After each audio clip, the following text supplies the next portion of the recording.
Welcome friends. आज है 22 सितंबर 2021। राष्ट्रीय संस्करण दैनिक जागरण से संबंधित जितना भी इम्पोर्टेंट न्यूज़ है 22 सितंबर से सारे न्यूज़ को हम लोग इस वीडियो में डिस्कस करेंगे। आप लोग कॉपी पेन लेके बैठिएगा क्योंकि इस वीडियो से आपके एग्ज़ाम में 5 क्वेश्चन की गारंटी है। ठीक है, और जो अभी तक टेलीग्राम ग्रुप ज्वाइन नहीं किया टेलीग्राम ग्रुप ज्वाइन कर लीजिएगा, जिसका लिंक आपको डिस्क्रिप्शन में दिया गया है। तो पहला बड़ा न्यूज़ है, उत्तर प्रदेश एनसीआर के विकास और चुनौतियों पर आज होगा मंथन, मुख्यमंत्री योगी करेंगे उद्घाटन। जो योगी आदित्यनाथ हैं उत्तर प्रदेश के मुख्यमंत्री हैं। यूपी एनसीआर मतलब एनसीआर का फुल फॉर्म क्या होता है? एनसीआर, इसका फुल फॉर्म होता है national capital region. National capital region के अंतर्गत कितने राज्य आते हैं? तो 3 राज्य आते हैं, उत्तर प्रदेश, हरियाणा और राजस्थान आते हैं। ठीक है, तो इसके कितने ज़िले आते हैं आपको हम मैप में यहाँ पर दिखा देते हैं, आप लोग मैप में देख लीजिए। उसके बाद आप एनसीआर नेशनल कैपिटल रीजन के अंतर्गत किस राज्य के कितने डिस्ट्रिक्ट आते हैं उसे देख लीजिए। तो जो आपके जिसमें हम मार्क किए हैं ये आपके उत्तर प्रदेश के डिस्ट्रिक्ट हैं। ठीक है, उत्तर प्रदेश के डिस्ट्रिक्ट है जिसमें शामली, मुजफ्फरनगर, बागपत, मेरठ, गाजियाबाद, हापुड़, उसके बाद है गौतम बुद्ध नगर और बुलंदशहर। इन डिस्ट्रिक्ट का नाम आपको लिख लेना है क्योंकि पूछा जाता है एग्ज़ाम में। ठीक है, उसके बाद ये हरियाणा के डिस्ट्रिक्ट हैं जो नेशनल कैपिटल रीजन के अंतर्गत आते हैं। इसमें गुड़गांव और पलवल इंपॉर्टेंट है। ठीक है, उसके बाद ये 2 जो डिस्ट्रिक्ट हैं ये राजस्थान के हैं, इसे नोट कर लीजिएगा। एक का नाम है अलवर और एक का नाम आपके है भरतपुर। ये आपके उत्तर प्रदेश का ये था, ये आपके हरियाणा का है, ये आपके राजस्थान का है। ये नोट कर लीजिएगा इतना है क्योंकि यहाँ से एग्ज़ाम में क्वेश्चन पूछे जाते हैं इसीलिए। उसके बाद आपको याद रखना है कि ये आपके राजस्थान है, ये उत्तर प्रदेश है, ये आपके हरियाणा है। उत्तर प्रदेश के मुख्यमंत्री का नाम है योगी आदित्यनाथ और राज्यपाल हैं आनंदीबेन पटेल जो गुजरात की पूर्व सीएम हैं। राजस्थान है, राजस्थान के मुख्यमंत्री का नाम है अशोक गहलोत और राज्यपाल कौन है? तो कलराज मिश्र आपके राज्यपाल हैं। ठीक है, उसके बाद हरियाणा है, हरियाणा के जो मुख्यमंत्री हैं उनका नाम है मनोहर खट्टर और राज्यपाल कौन है? बंडारू दत्तात्रेय। ठीक है, उसके बाद कुछ और इम्पोर्टेंट इन्फॉर्मेशन देख लीजिए कि देश का पहला ग्रेन अनाज एटीएम कहाँ पर खुला है? तो हरियाणा के गुरुग्राम में। ठीक है, हरियाणा के गुरुग्राम में खुला है। दूसरा इंपॉर्टेंट पॉइंट है कि देश का पहला बाजरा अनुसंधान संस्थान कहाँ पर स्थित है? तो राजस्थान के बाड़मेर में है। पेपरलेस बजट पेश करने वाला पहला राज्य कौन है? तो उत्तर प्रदेश से पेपरलेस बजट पेश करने वाला।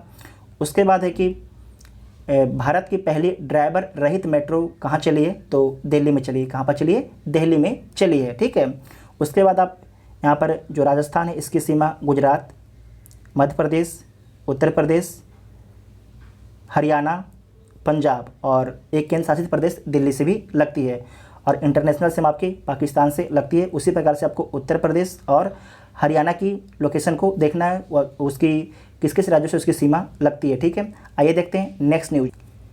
रिश्तों की नई इबादत लिखेगी मोदी बाइडन की मुलाकात। मोदी आपके भारत के प्रधानमंत्री हैं, जो बाइडन जो हैं अमेरिका के राष्ट्रपति हैं। किस नंबर के राष्ट्रपति हैं जो बाइडन? तो 46वें नंबर के अमेरिका के राष्ट्रपति हैं। तो मोदी और बाइडन के बीच में जो व्हाइट हाउस में मुलाकात होगी। ठीक है, इसमें आपको याद रखना कि जो भारत के प्रधानमंत्री हैं मोदी अमेरिका जा रहे हैं और साथ में ये बाइडन से तो मिलेंगे ही, अमेरिका के राष्ट्रपति से मिलेंगे ही, साथ में वो 76वें संयुक्त राष्ट्र महासभा को भी संबोधित करेंगे। ठीक है, 76 में संयुक्त राष्ट्र महासभा को भी संबोधित करेंगे। उसके बाद आपको याद रखना है कि जो हमारे विदेश सचिव कौन है? विदेश सचिव का नाम है हर्षवर्धन सांगला और जो हमारे विदेश मंत्री हैं उनका नाम है एस जयशंकर और हमारे सुरक्षा सलाहकार हैं अजीत डोभाल। जो अमेरिका है, अमेरिका के उपराष्ट्रपति का नाम क्या है? कमला हैरिस और किस नंबर की हैं? तो 49वें नंबर की। ये क्वेश्चन पूछा जाता है कि जो बाइडन साहब हैं किस नंबर के हैं? तो 46वें नंबर के हैं जो बाइडन साहब राष्ट्रपति हैं और उपराष्ट्रपति हैं कमला हैरिस, वो किस नंबर की हैं? तो 49वें नंबर के। ठीक है, कमला हैरिस 49वें नंबर की हैं और जो बाइडन साहब आपके 46वें नंबर के हैं। इस बात को आपको ध्यान रखना है।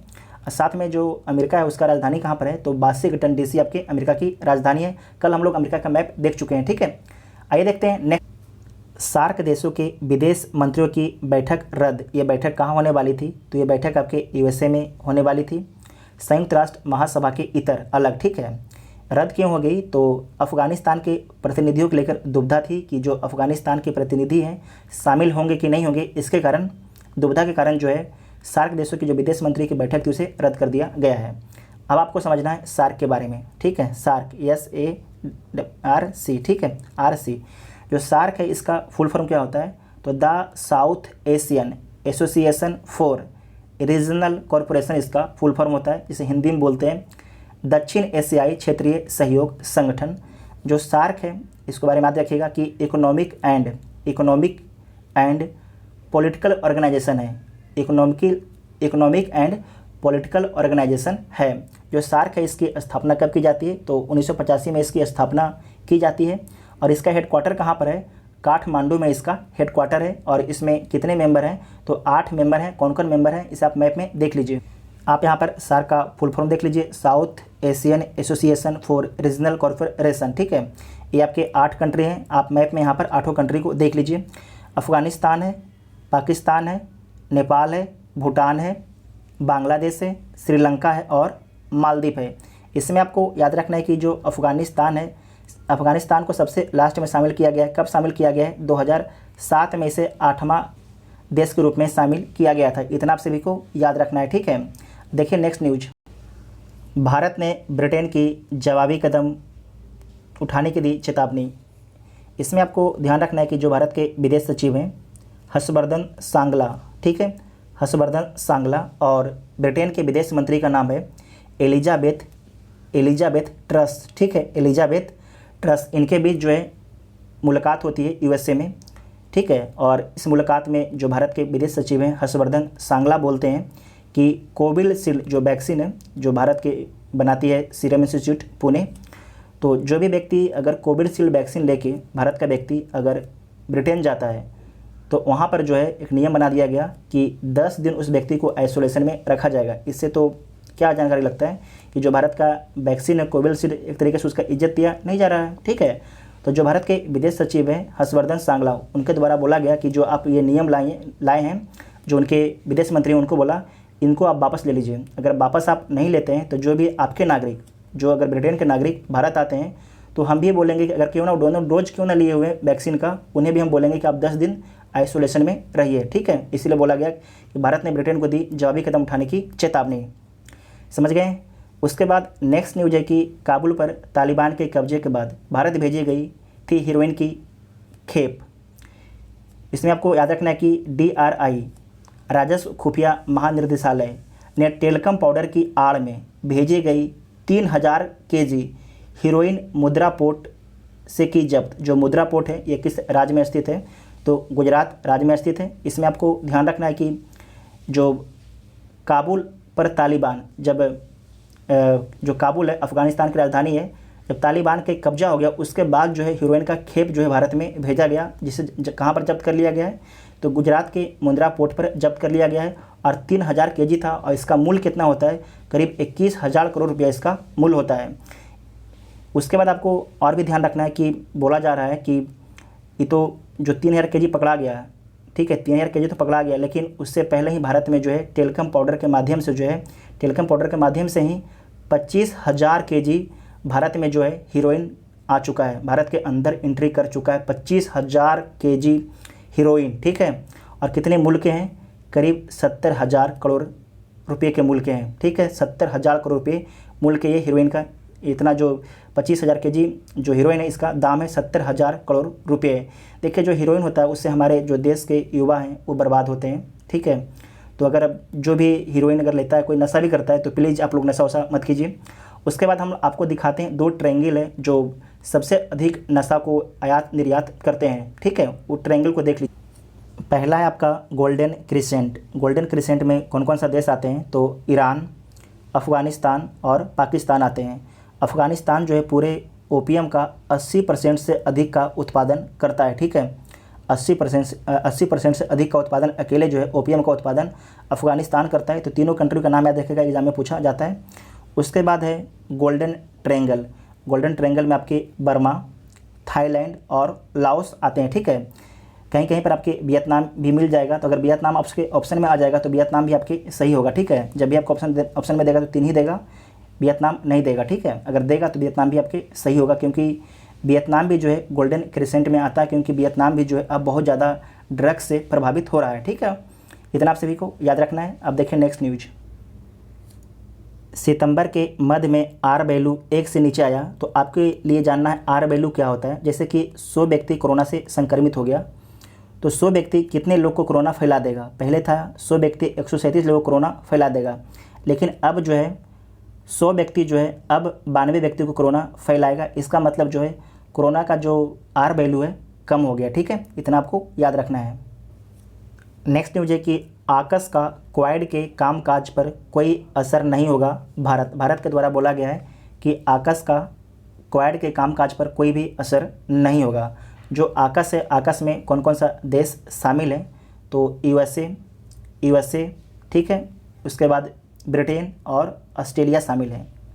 ये समझौता क्या है, तो नया सुरक्षा गठबंधन है, त्रिपक्षीय नया गठबंधन है, नया सुरक्षा गठबंधन है। इस समझौते के माध्यम से ऑस्ट्रेलिया को ब्रिटेन और अमेरिका परमाणु से चलने वाले पनडुब्बी बनाने की तकनीक देंगे, ठीक है। इस बात को ध्यान रखना है आपको कि यूएसए और ब्रिटेन जो है परमाणु से चलने वाले पनडुब्बी बनाने की तकनीक देंगे ऑस्ट्रेलिया को। साथ में आपको याद रखना है कि आकस को जो है दक्षिण चीन सागर में चीन की बढ़ती आक्रामकता का मुकाबला करने के लिए बनाया गया है, ठीक है। और इतना आपको याद रखना है। और आपको ये भी याद रखना है कि जो ये नया आकस गठबंधन है, इस गठबंधन से जो है फ्रांस नाराज़ हो गया। क्यों फ्रांस नाराज़ हो गया आपको पता है, क्योंकि 12 पारंपरिक पनडुब्बी डील हुई थी ऑस्ट्रेलिया के साथ में, फ्रांस के साथ, ठीक है। लेकिन जो ऑस्ट्रेलिया है उस डील को क्या कर दिया, रद्द कर दिया, ठीक है। उस डील को रद्द कर दिया, ठीक है। इस बात को आपको ध्यान रखना है। उसके बाद यहाँ पर है क्वाड में कितने देश हैं, तो क्वाड में आपकी 4 कंट्री हैं। कौन कौन है, तो इसमें आपके अमेरिका है, ठीक है, अमेरिका है, यूएसए है, उसके बाद ऑस्ट्रेलिया है, जापान है और अपना देश भारत है। 4 कंट्री हैं। साथ में आपको याद रखना है कि जो क्वाड है, क्वाड क्या है, एक मुक्त, खुले, पारदर्शी और समावेशी हिंद प्रशांत क्षेत्र के दृष्टि के साथ एक बहुपक्षीय समूह है। सिंपल बात बोलें तो जो क्वाड है एक क्या है, एक बहुपक्षीय समूह है जो व्यापार पर फोकस करता है और समावेशी हिंद प्रशांत क्षेत्र में चाहता है कि जो व्यापार है सुगम तरीके से होते रहे। जो हमारा जो क्वाड है उसका जो डॉक्यूमेंट में जो लिखा जाता है, ये लिखा जाता है, ठीक है, कि एक मुक्त, खुले, पारदर्शी और समावेशी हिंद प्रशांत की दृष्टि के साथ जो है एक बहुपक्षीय समूह है क्वाड। इतना आपको याद रखना है, ठीक है। विदेशी गण्यमान्य व्यक्तियों से मिले उपहार अब अपने पास रख सकेंगे अधिकारी। आईपीएस, आईएएस और आईएफओएस जो अधिकारी थे उनको विदेशी गण्यमान्य अतिथियों से जो भी पुरस्कार मिलता था उससे पहले सरकार को देना होता था, लेकिन अब सरकार के द्वारा नियम ला दिया गया है कि जो अधिकारी हैं वो अपने पास भी इस उपहार को रख सकते हैं, ठीक है। उसके बाद नेक्स्ट है कि अब पाठ्यक्रम की रूपरेखा बनाएगी कस्तूरी रंगन समिति। तो इम्पोर्टेंट है कि जो आपके नया जो शिक्षा नीति आया था उसका पाठ्यक्रम की जो रूपरेखा कौन बनाएगा, तो कस्तूरी रंगन समिति बनाएगी। इसे नोट कर लीजिएगा। जो कस्तूरी रंगन समिति हैं न्यू एजुकेशन पॉलिसी से भी संबंधित हैं, साथ में पश्चिमी घाट के पर्यावरण के संरक्षण से संबंधित हैं। न्यू कस्तूरी रंजन समिति जो आपके न्यू कस्तूरी हैं ये कौन थे, तो आपको याद रखना है कि इसरो के पूर्व प्रमुख और वरिष्ठ वैज्ञानिक हैं कस्तूरी रंगन। इनके बारे में याद रखिएगा, बहुत ही इंपॉर्टेंट व्यक्ति हैं। उसके बाद नेक्स्ट न्यूज़ देखिए, बम्पर खाद्यान्न उत्पादन की उम्मीद। फसल वर्ष 2021-22 के खरीफ में 15 टन खाद्यान्न का उत्पादन का अनुमान लगाया गया है और कितना किस क्षेत्र में होगा इसे आप लोग यहाँ पर देख लीजिएगा, ठीक है। उसके बाद नीचे इम्पोर्टेंट न्यूज है, बढ़ने लगा चीन के साथ व्यापार घाटा भारत का। तो बोला जा रहा है कि जो चालू वित्त वर्ष के शुरुआती 4 महीने हैं अप्रैल से जुलाई वाला 2021, इसमें भारत का जो व्यापार घाटा है करीब 20 अरब डॉलर का है, ठीक है। 20 अरब डॉलर का घाटा है, जो पहले के मुकाबले इस बार की घाटा बहुत ज़्यादा हो जाएगा हमारा चीन के साथ, ठीक है। उसके बाद नेक्स्ट न्यूज है कि एवरग्रैंड संकट से चीन के निवेशक सहमे। तो एवरग्रैंड संकट क्या है, तो रियल एस्टेट डेवलपर एक कंपनी है एवरग्रैंड। इसमें क्या हुआ कि जो कंपनी के शेयर हैं लगातार नीचे गिरने लगे, जिसके कारण जो चाइना की सरकार भी एक तरीके से सख्ती में आ गई है कि किसी तरीके से जो एवरग्रांडे है इसे बचाया जाए, क्योंकि जो एवरग्रांडे में 40 लाख लोग काम करते हैं। एवरग्रांडे में जो है करीब 40 लाख डायरेक्ट इनडायरेक्ट रूप से काम करते हैं, ठीक है। एक तरीके से बहुत बड़ी कंपनी है रियल एस्टेट की, चाइना की।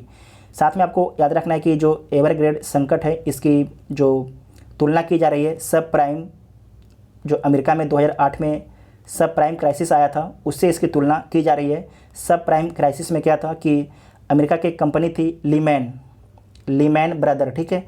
लीमैन ब्रदर दिवालिया हो गई थी, ठीक है। लीमैन ब्रदर दिवालिया हो गई थी। जो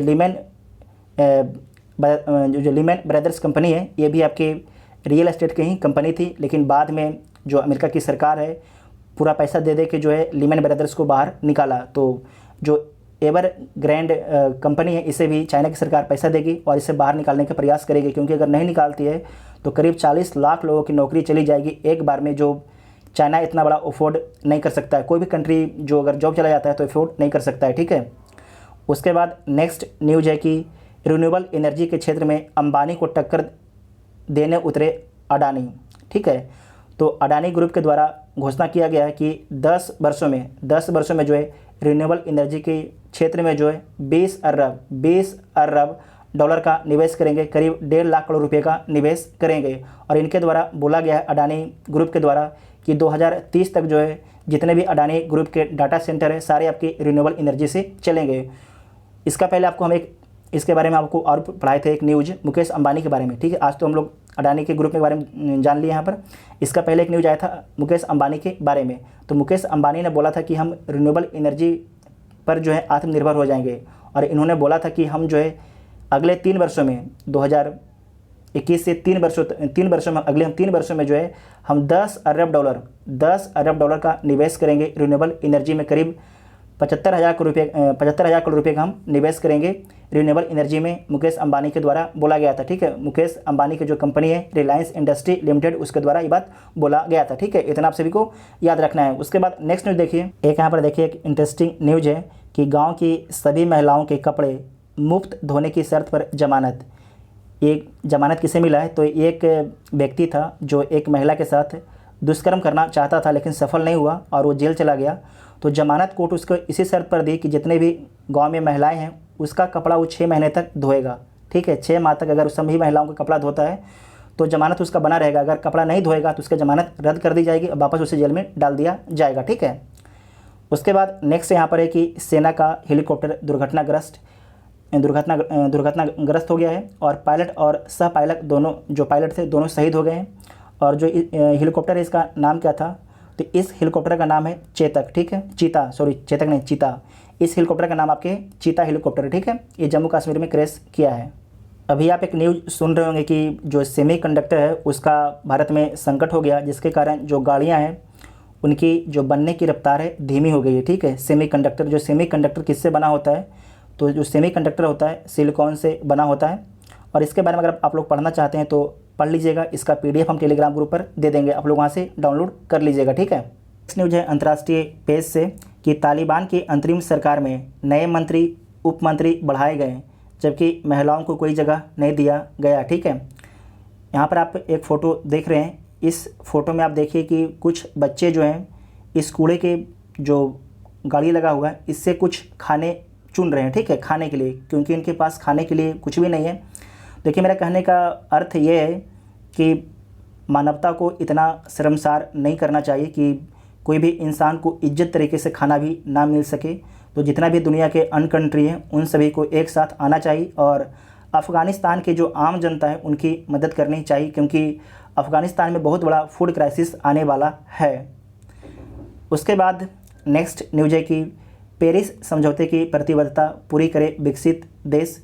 जो पेरिस समझौता कब हुआ था? तो 2015 में पेरिस समझौता हुआ था और उसके तहत बोला गया था कि 100 अरब डॉलर जो है जो भी विकासशील और जो कम विकसित देश हैं उनको दिया जाएगा और साथ में टेक्नोलॉजी दिया जाएगा, ठीक है। लेकिन जो विकसित कंट्री हैं ना तो उन लोगों ने टेक्नोलॉजी दे रहे हैं और ना तो उन लोगों ने पैसा दे रहा है, ठीक है। आपको इसका पहले आपको हम बताए थे कि जो विकसित कंट्री हैं अगर पैसा दे भी रहे हैं तो कर्ज के रूप में दे रहे हैं, क्योंकि जो विकासशील देश है पहले ही बेचारे कर्ज में डूबे हुए हैं। जैसे श्रीलंका का हालत देख लीजिए, पाकिस्तान का देख लीजिए, ये सारे कंट्री तो पहले से ही कर्ज में डूबे हैं, अगर आप इनको और कर्ज दीजिएगा तो और डूब जाएंगे, तो ये ठीक नहीं है। जो डेवलप कंट्री है उनको अपने वादे पर खड़ा उतरना चाहिए। नेक्स्ट न्यूज़ है कि एक और शीत युद्ध नहीं चाहता अमेरिका बाइडन। अमेरिका जो है अब एक शीत युद्ध अब नहीं चाहता है। जो बाइडन अमेरिका के राष्ट्रपति हैं, 46वें नंबर के राष्ट्रपति हैं, ठीक है। उसके बाद नीचे देखिए, कनाडा में चुनाव जीते जस्टिन ट्रूडो पर बहुमत से रह गए दूर। लेकिन जो जस्टिन ट्रूडो हैं ये कनाडा के दोबारा प्रधानमंत्री बनेंगे, तो नोट कर लीजिएगा, कनाडा के नए प्रधानमंत्री कौन बनेंगे? जस्टिन ट्रूडो, ठीक है, जस्टिन ट्रूडो। उसके बाद नेक्स्ट न्यूज़ नीचे है कि ऑस्ट्रेलिया के साथ भावी व्यापार समझौते पर विचार करे यूरोपियन यूनियन, फ्रांस। कल का न्यूज़ में हम लोग देख चुके हैं। उसके बाद नीचे देखिए, नीचे इंपॉर्टेंट है ये ज्वालामुखी, आपके लिए एग्जाम के लिए इंपॉर्टेंट है कि स्पेन के ला पाल्मा द्वीप पर जो है ज्वालामुखी फटने से गंभीर संकट पैदा हो गया है, ठीक है। तो जो ला पाल्मा द्वीप है ये कहाँ पर है, ये देख लीजिए। ये जो ला पाल्मा द्वीप है स्पेन का, ठीक है, इसे नोट कर लीजिएगा, स्पेन का द्वीप है। और ये कहाँ पर स्थित है, इसे मैप में आप लोग देख लीजिए। ला पाल्मा जो द्वीप है अफ्रीका के पश्चिम में है, यहाँ पर अटलांटिक महासागर में, नोट कर लीजिएगा, अटलांटिक महासागर में है, ठीक है। यहाँ पर देख लीजिए, ये ज्वालामुखी यहाँ पर फटा है और किस देश का है, तो ये स्पेन का था, ठीक है। स्पेन कहाँ पर है? स्पेन आपके यहाँ पर है, ठीक है। आज चर्चा में हम लोग का आया था ब्रिटेन, यहाँ पर देख लीजिए ब्रिटेन है। ये आपके आयरलैंड है, इसे भी नोट कर लीजिएगा। ये फ्रांस है, जो फ्रांस की जो फ्रांस है इसकी सीमा अटलांटिक से भी लगती है और भूमध्य सागर से भी लगती है। स्पेन है, इसकी भी सीमा अटलांटिक से लगती है और भूमध्य सागर से लगती है। इसे नोट कर लीजिएगा, आपसे एग्जाम में पूछा जाएगा। ये आपके भूमध्य सागर है, ठीक है। आपको हम टेलीग्राम ग्रुप पर भूमध्य सागर के जितने भी कंट्री हैं उसका मैप दे दिए हैं, उसे आप लोग देख लीजिएगा ढंग से, ठीक है। अब आईपीएल से न्यूज है कि कल का जो आईपीएल का मैच था उसमें राजस्थान रॉयल्स ने 2 रनों से जीत लिया है। किसे हराया था? तो पंजाब को हराया था। और आज का मैच जो है हैदराबाद और दिल्ली के बीच में आज का मैच है। उससे बड़ा जो नीचे न्यूज़ है, सबसे बड़ा न्यूज़ नीचे वाला है, ठीक है। 20,000 रन बनाने वाली पहली महिला क्रिकेटर बनी मिताली राज। नोट कर लीजिएगा, वेरी वेरी इंपॉर्टेंट है। 20,000 रन बनाने वाली बनी है मिताली राज। जो मिताली राज ये जो कारनामा पूरा की ऑस्ट्रेलिया के विरुद्ध में पूरा किए हैं और इनके द्वारा जो 20,000 रन बनाया गया है प्रथम श्रेणी, लिस्ट ए, T20 और अंतर्राष्ट्रीय के सभी फॉर्मेट में मिला के आपके इनके द्वारा 20,000 रन बनाया गया है। इतना आपको याद रखना है, ठीक है। उसके बाद आपको जो ICC के रैंकिंग जारी किया गया है उसके बारे में देख लीजिए। यहाँ पर ICC के द्वारा रैंकिंग जारी किया गया, उसमें जो है मिताली राज जो है वनडे रैंकिंग में इनको पहला स्थान मिला है। इसे भी नोट कर लीजिएगा, ठीक है। नेक्स्ट है कि लंदन में महात्मा गांधी और चार्ली चैपलिन की हुई थी मुलाकात। जो चार्ली चैपलिन कौन थे? तो एक हास्य कलाकार थे, ठीक है। आज ही के दिन उनकी मुलाकात हुई थी 1931 में। उसके बाद नेक्स्ट न्यूज़ है कि ईरान और इराक के बीच शुरू हुआ था युद्ध। क्षेत्रीय संघर्ष को लेकर 1980 में जो है आज ही ईरान ठीक है, ईरान ने इराक पर हमला किया।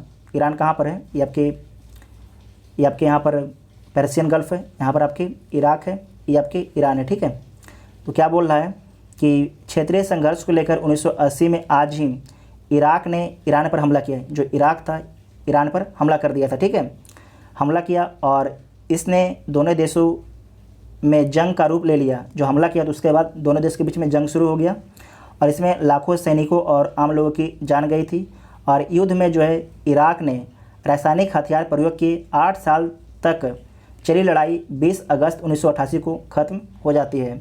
उसके बाद एक इम्पोर्टेंट यहाँ पर है कि 1965 के युद्ध में भारत पाक में युद्ध विराम पर सहमति आज ही बनी थी, ठीक है।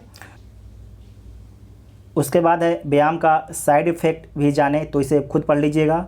धमनियों में कैल्शियम का जमाव तेज होने से हो सकता है हृदय रोग का खतरा, इसे पढ़ लीजिएगा। नीचे में आपका है कि कपड़े की रंगाई से निकले दूषित जल के शोधन की नई तकनीक विकसित कर ली गई है, तो इस तकनीक के बारे में आप इसे यहाँ पर पढ़ लीजिएगा।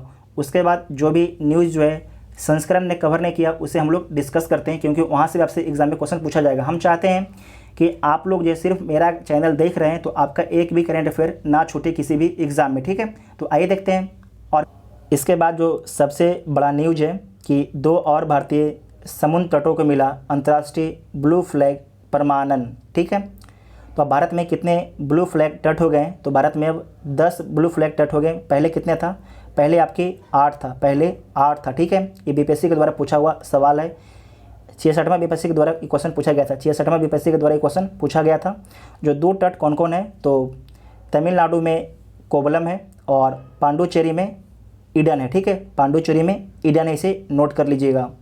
उसके बाद नेक्स्ट न्यूज है कि आईसीसी महिला वनडे खिलाड़ी रैंकिंग जारी कर दी गई है। इसमें पहला स्थान मिताली राज को मिला है, ठीक है। मिताली राज 21 सितंबर 2021 को जारी बल्लेबाजों के नवीनतम आईसीसी महिला ओडीआई रैंकिंग में नंबर 1 का स्थान कायम किया है। न्यूजीलैंड की एमी सेंटर थेबट शीर्ष 5 में लौटा है, इसकी ज़रूरत नहीं है, हमें मिताली राज के बारे में आपको याद रखना है। उसके बाद हमें याद रखना है ओपनर स्मृति मंधाना किस नंबर पर है, ये 7वें नंबर पर है, इनके बारे में भी याद रखिएगा। और अनुभवी भारतीय तेज गेंदबाज झूलन गोस्वामी की एक स्थान के फायदे के साथ जो है 4थे स्थान पर पहुंच गई हैं, जबकि सीनियर स्पिनर पूनम यादव जो है गेंदबाजों में 9वें स्थान पर बनी हुई हैं। उसके बाद नेक्स्ट है कि एयर मार्शल BR चौधरी होंगे अगले वायुसेना अध्यक्ष, वेरी इंपॉर्टेंट है। BR चौधरी होंगे अगले वायुसेना अध्यक्ष, ठीक है। अभी कौन है, अभी वर्तमान में है चीफ मार्शल RKS भदौरिया है, ठीक है। RKS भदौरिया ये सितंबर में आपके रिटायर हो जाएंगे। उसके बाद कौन बनेंगे, उसके बाद BR चौधरी बनेंगे, नोट कर लीजिएगा, इंपॉर्टेंट है। उसके बाद है कि विश्व गुलाब दिवस कब मनाया जाता है, तो 22 सितंबर को जो है विश्व गुलाब दिवस मनाया जाता है। कैंसर के रोगियों के कल्याण के प्रति समर्पण के लिए मनाया जाता है विश्व गुलाब दिवस, ठीक है। उसके बाद नेक्स्ट है कि शिक्षा मंत्रालय ने बनाई एक राष्ट्रीय संचालन समिति, जिसका अध्यक्ष किसे बनाया गया है, तो इसका अध्यक्ष बनाया गया आपके कस्तूरी रंगन को, ठीक है। कस्तूरी रंगन को इसका अध्यक्ष बनाया गया है, तो इसे नोट कर लीजिएगा, इंपॉर्टेंट है। जो सबसे बड़ा इंपॉर्टेंट न्यूज है कि संघाई सहयोग संगठन में ईरान को मिली पूर्ण सदस्यता। तो अब संघाई सहयोग संगठन में कितने मेंबर हो गए, तो अब आपके 8 मेंबर हो, पहले 8 मेंबर थे, अब 1 मेंबर नया हो गया। टोटल आपके अब संघाई सहयोग संगठन में 9 मेंबर हो गए, कितने, 9 मेंबर हो गए हैं, ठीक है। SCO चीन और रूस के नेतृत्व वाला यूरेशियन राजनीतिक, आर्थिक और सुरक्षा संगठन, इसे नोट कर लीजिएगा, इंपॉर्टेंट पॉइंट है। देश ने जून 2005 में संगठन में पर्यवेक्षक का दर्जा प्राप्त किया, 2008 में पूर्ण सदस्यता के लिए आवेदन किया था। SCO के राष्ट्राध्यक्षों की परिषद की 21वीं बैठक के दौरान ईरान की अस्थायी सदस्यता को मंजूरी दी गई है। आपको कमेंट करके बताना कि जो SCO की 21वीं बैठक की अध्यक्षता कहाँ पर की गई थी, ठीक है। आपको 3-4 दिन से लगातार हम रिपीट कर रहे थे, आज रिपीट नहीं करेंगे। उसके बाद नेक्स्ट है कि जर्मन चांसलर एंजेला मार्केल ने दिया इस्तीफ़ा। तो आपको याद रखना है कि जो जर्मनी की चांसलर थी एंजेला मार्केल, इनके द्वारा इस्तीफ़ा दे दिया गया है।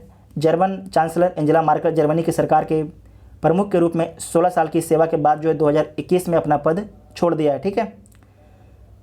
उसके बाद नेक्स्ट न्यूज है कि बांग्लादेश सरकार करेगी भारत को 280 मीट्रिक टन हिल्सा मछली निर्यात। तो इम्पोर्टेंट है कि बांग्लादेश सरकार जो है भारत को 280 मीट्रिक टन जो है हिल्सा मछली का निर्यात करेगी, इसे नोट कर लीजिएगा, इम्पोर्टेंट है।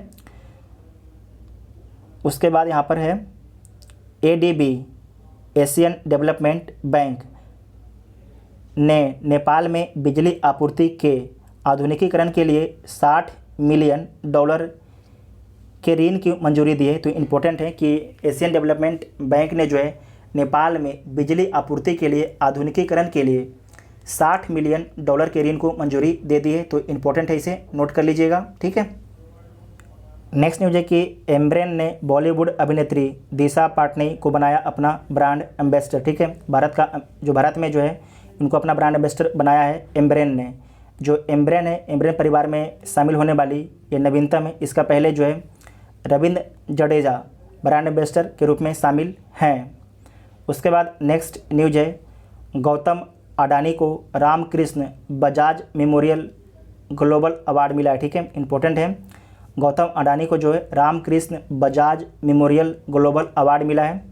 अडानी ग्रुप के चेयरमैन अडानी को 20 सितंबर 2021 को प्रियदर्शनी एकेडमी, ठीक है, प्रियदर्शनी एकेडमी की जो है 37वीं वर्षगांठ पर Ramkrishna Bajaj memorial global award से सम्मानित किया गया है। यह पुरस्कार जो है राष्ट्रीय और अंतर्राष्ट्रीय गणमान्य व्यक्तियों को उनके संबंधित क्षेत्रों में उत्कृष्ट योगदान के लिए प्रदान किया जाता है। उसके बाद नेक्स्ट है कि ट्राइफेड और बिग बास्केट के बीच में ऑनलाइन मार्केटिंग का विस्तार करने के लिए समझौता हुआ है। ट्राइफेड का फुल फॉर्म लिख लीजिएगा, tribal cooperative marketing development federation of India limited, ठीक है। और बिग बास्केट के बीच में समझौता हुआ है। उसके बाद नेक्स्ट है कि जंक फूड को नियंत्रित करने के लिए फ्रंट ऑफ पैकेज लेबल पेश करेगा फेसाई। तो फेसाई का फुल फॉर्म है भारतीय खाद्य सुरक्षा और मानक प्राधिकरण। उसके बाद नेक्स्ट न्यूज है कि अंतर्राष्ट्रीय शांति दिवस कब मनाया गया। तो 21 सितंबर को जो है अंतर्राष्ट्रीय शांति दिवस मनाया गया। यह दिन जो है सभी देशों और लोगों के भीतर और बीच शांति के आदर्शों को मजबूत करने के लिए समर्पित है। इस दिन की स्थापना जो 1981 में संयुक्त राष्ट्र महासभा द्वारा की गई। अंतर्राष्ट्रीय शांति दिवस के लिए 2021 का थीम क्या है? एक न्याय संगत और सतत दुनिया के लिए बेहतर पुनर्वास करना इसका थीम है। नेक्स्ट न्यूज है कि चीन ने 20 सितंबर 2021 को लॉन्च किया तियानझोई 3 कार्गो अंतरिक्ष यान, ठीक है। और आपको इसमें याद रखना है कि हेनान प्रांत के वेनचांग सैटेलाइट लॉन्च सेंटर से लॉन्च किया गया है। उसके बाद नेक्स्ट न्यूज है कि OECD आर्थिक सहयोग और विकास संगठन ने फाइनेंशियल ईयर 2022 के लिए भारत के विकास अनुमान को घटाकर 9.7% कर दिया है, ठीक है। उसके बाद नेक्स्ट है कि इंग्लैंड के पूर्व फुटबॉलर जिमी ग्रिम्स का निधन हो गया। तो इसे याद रखिएगा कि इंग्लैंड के ये फुटबॉलर थे, ठीक है, इंग्लैंड के फुटबॉलर थे। नेक्स्ट न्यूज है बधिर लोगों का अंतर्राष्ट्रीय सप्ताह 2021 20 से 26 सितंबर तक मनाया जाएगा। बधिर लोगों का अंतर्राष्ट्रीय सप्ताह तो 20 सितंबर से 26 सितंबर के बीच इसे नोट कर लीजिएगा। उसके बाद है कि विश्व अल्जाइमर दिवस 21 सितंबर को मनाया गया। नेक्स्ट न्यूज है कि प्रोफेसर थानु पद्मनाभन का निधन हो गया है। ये प्रसिद्ध सैद्धांतिक भौतिक विज्ञानी और पद्मश्री, इनको 2007 में पद्मश्री दिया गया था। पद्मश्री के प्राप्तकर्ता प्रोफेसर थानु पद्मनाभन का सितंबर 2021 में निधन हो गया। और इनके बारे में आपको याद रखना है कि वह inter university centre for astronomy and astrophysics में एक प्रतिष्ठित प्रोफेसर थे। पद्मनाभन ने गुरुत्व आकर्षण, ब्रह्मांड में संरचना निर्माण और क्वांटम ग्रेविटी पर शोध किया था। उन्होंने अंतर्राष्ट्रीय पत्रिकाओं में 300 से अधिक पेपर्स भी लिखे। उसके बाद नेक्स्ट न्यूज है कि मध्य प्रदेश सरकार कर रही है लोक कल्याण और सूरज अभियान का आयोजन। नेक्स्ट है कि 2022 में तेज आर्थिक विकास के लिए भारत मलेशिया शीर्ष एशियाई पूर्वानुमान में शामिल किया गया, भारत और मलेशिया को। आज जितना भी इंपॉर्टेंट करंट अफेयर था सारे करंट अफेयर को हम लोगों ने कवर कर लिया है। आपको वीडियो कैसा लगा आप लोग कमेंट करके एक बार ज़रूर बताइएगा, ठीक है। Thank you.